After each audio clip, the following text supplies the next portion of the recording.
Perang dagang dan perang mata uang kembali memanas. Dolar yang dulu tak tertandingi kini terus goyah. Di sisi lain, yuan Tiongkok makin kuat, sedangkan tarif tinggi dari Amerika membuat tekanan pada dolar semakin besar. Tak sampai di situ, Tiongkok tetap menahan ekspor penting dan menekan aset Amerika. Trump tentu saja bereaksi, tapi jelas terlihat dolar tak lagi sekuat dulu dan senjata negosiasi Amerika tidak cukup kuat untuk menekan China. Kita mulai dari kejatuhan dolar dan upaya dedolarisasi yang disebabkan oleh tarif yang dibuat Presiden Trump. Tindakan Trump dan perang dagang membuat negara-negara mengurangi perdagangan dengan Amerika Serikat, sehingga permintaan dolar menurun. Ditambah lagi, pemerintah Amerika Serikat akan segera menurunkan suku bunga dan terus meminjam uang, membuat nilai dolar semakin melemah.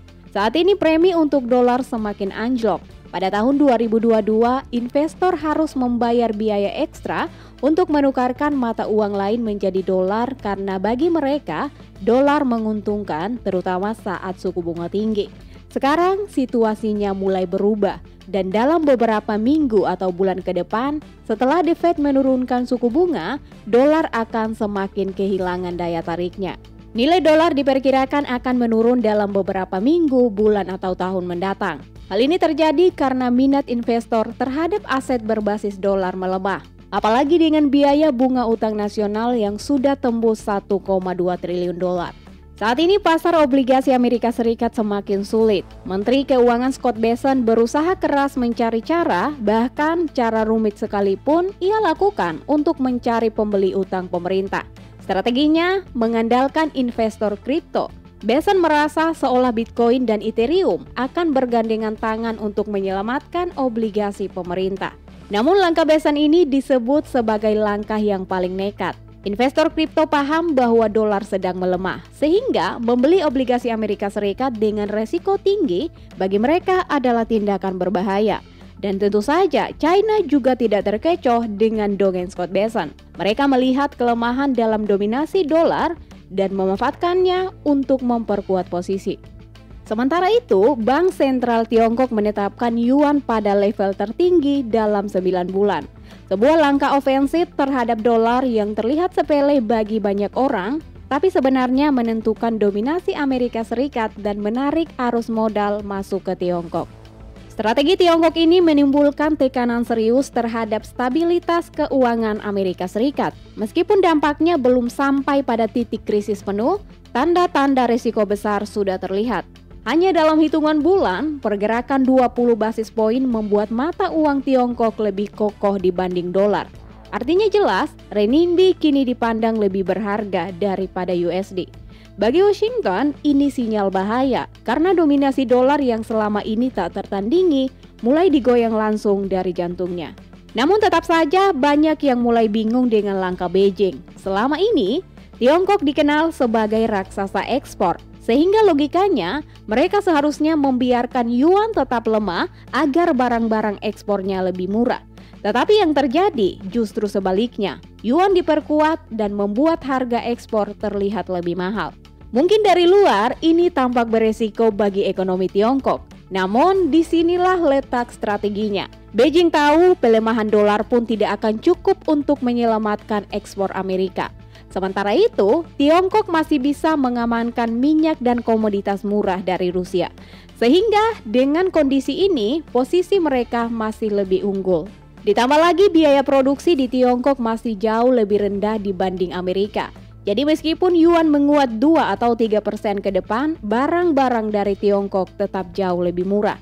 Artinya, keunggulan kompetitif Tiongkok tidak hilang, justru semakin menunjukkan bahwa mereka bisa bermain di level mata uang yang kuat sekalipun tanpa kehilangan daya saing di pasar global. Sedangkan di Amerika Serikat, kondisinya justru sangat berbeda. Perang tarif Trump malah berbalik arah, merugikan perekonomiannya sendiri dan membuat keuntungan yang seharusnya didapat dari pelemahan dolar hilang begitu saja. Ketika Tiongkok punya banyak keleluasaan untuk memainkan strateginya, Amerika justru terjebak oleh kebijakan yang dibuatnya sendiri. Saat ini, tarif efektif Amerika Serikat mencapai 17%. Artinya setiap barang impor yang masuk menjadi 17% lebih mahal daripada sebelumnya. Dampaknya terasa jelas, bukan hanya konsumen biasa seperti orang-orang yang belanja di Walmart, tetapi juga industri dari perusahaan Amerika yang bergantung pada bahan baku impor. Dari semua ini terlihat jelas bahwa jatuhnya dolar justru menjadi pukulan ganda yang memperburuk dampak dari tarif. Data menunjukkan tarif efektif Amerika Serikat terhadap mitra dagang utamanya kini melonjak tajam. Negara-negara yang menjadi pemasok bahan mentah dan komponen penting bagi Amerika, mulai dari Indonesia, India, Korea hingga China, semua produknya dikenakan tarif tambahan setidaknya 15-20%. Akibatnya, biaya bahan baku yang masuk ke Amerika Serikat melonjak. Strategi ini bukannya melindungi industri dalam negeri, perang dagang Trump justru menciptakan beban besar bagi manufaktur Amerika Serikat sendiri. Dan karena Amerika sangat bergantung pada impor, pelemahan dolar hanya menambah masalah. Jika dolar jatuh 15 hingga 20%, harga impor akan semakin mahal. Namun masalahnya tidak sampai di situ. Penguatan yuan Tiongkok menambah masalah besar bagi sistem keuangan Amerika Serikat. Dan jika hari ini aset-aset Amerika Serikat tertekan, itu pun baru permulaannya. Goldman Sachs bahkan memperingatkan yuan lebih kuat akan mendorong naiknya saham-saham Tiongkok. Dan ini merupakan sinyal penting yang tidak bisa dianggap remeh. Jika dilihat lebih detail, setiap kali yuan menguat 1% terhadap dolar, saham Tiongkok bisa terdorong naik hingga 3%. Bagi Tiongkok, mata uang yang menguat berarti ada peningkatan pendapatan. Dan yang lebih penting lagi, penguatan yuan mendorong arus masuk modal asing yang lebih deras ke pasar Tiongkok. Artinya, dunia mulai mengalihkan dananya dari aset Amerika Serikat ke aset Tiongkok. Dominasi keuangan global yang dulu dikuasai Washington, kini mulai digoyang dari Beijing. Jika dolar terus jatuh, sementara Tiongkok tetap menjaga yuan tetap kuat, ini akan menyedot uang global keluar dari pasar Amerika. Dan bagi investor, logikanya sangat jelas. Apapun aset yang mereka beli, saham atau obligasi, pada akhirnya yang jadi dasar nilainya adalah mata uang itu sendiri. Di Amerika, S&P 500 memang naik 9%, tetapi jika dolar anjlok hampir 10%, investor asing masih tetap rugi. Di sini terlihat langkah strategis Tiongkok. Dengan menjaga yuan tetap stabil bahkan menguat, Beijing memberi sinyal bahwa aset berbasis RMB relatif aman dan menarik bagi investor.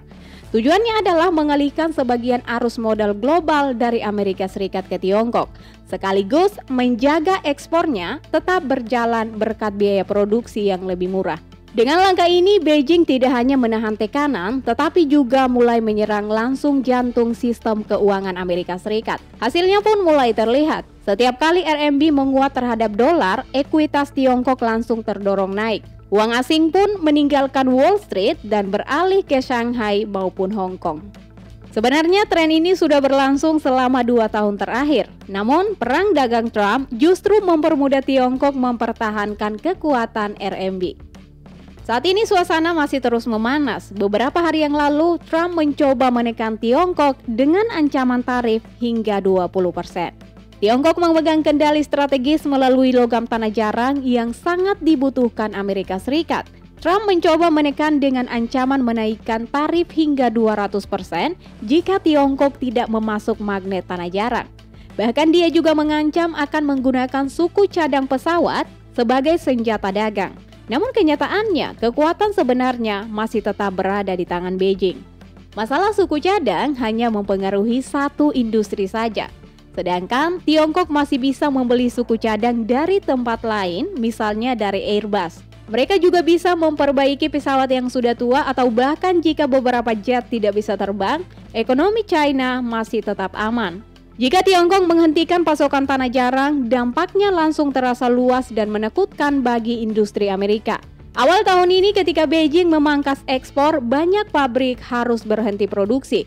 Ford terhenti, produsen mobil Eropa dan India ikut merasakan tekanan. Rantai pasokan terputus dan kerugian menghantam banyak industri. Tekanan hebat inilah yang akhirnya memaksa Amerika Serikat bernegosiasi. Dan pengiriman baru akan kembali berjalan setelah kesepakatan tercapai. Bahkan seorang pemimpin Eropa pernah mengatakan, Ketergantungan kita pada Rusia untuk energi sangat kecil dibandingkan ketergantungan kita pada Tiongkok untuk mineral penting. Kita mempertaruhkan segalanya pada ekonomi hijau dan Tiongkok bisa saja menutup pasokan itu. Inilah kartu as Beijing. Begitu Trump mengumumkan tarif, Tiongkok langsung merespon dengan memangkas pasokan tanah jarang. Dampaknya terasa di seluruh industri dan banyak wilayah. Saat ini, posisi Trump sangat terbatas. Ia hanya punya satu suku cadang pesawat, sementara China memegang logam tanah jarang, sebuah fondasi dari ekonomi modern. Perang dagang mungkin merugikan Tiongkok, tetapi pengaruh mereka masih tetap kuat. Trump percaya bahwa penahanan suku cadang Boeing akan membuat Tiongkok gentar, tapi Beijing tak terguncang sedikit pun. Mereka memiliki COMEX yang suatu saat bisa menggantikan pasokan jika diperlukan. Dalam jangka pendek, Tiongkok bisa membeli Airbus dari Uni Eropa untuk menutupi kebutuhan. Dalam jangka panjang, industri penerbangan Tiongkok akan semakin mandiri. Begitu itu terjadi, Boeing dan Airbus tidak lagi mendominasi pasar sendirian. Saat ini Tiongkok mulai memperketat aturan di sektor logam tanah jarang. Segala hal, mulai dari penambangan hingga pemurnian, kini dikontrol ketat oleh Beijing. Dengan kontrol ini, Tiongkok memiliki leverage besar. Mereka bisa menekan produksi atau ekspor hingga hampir nol jika diperlukan, sebagai cara untuk memberi tekanan maksimal pada ekonomi Trump dan Amerika. Apa yang terlihat seperti kebuntuan adalah manuver strategis China. Saat ini mereka menguasai kartu, sementara kebijakan Trump melemahkan posisi jangka panjang Amerika Serikat.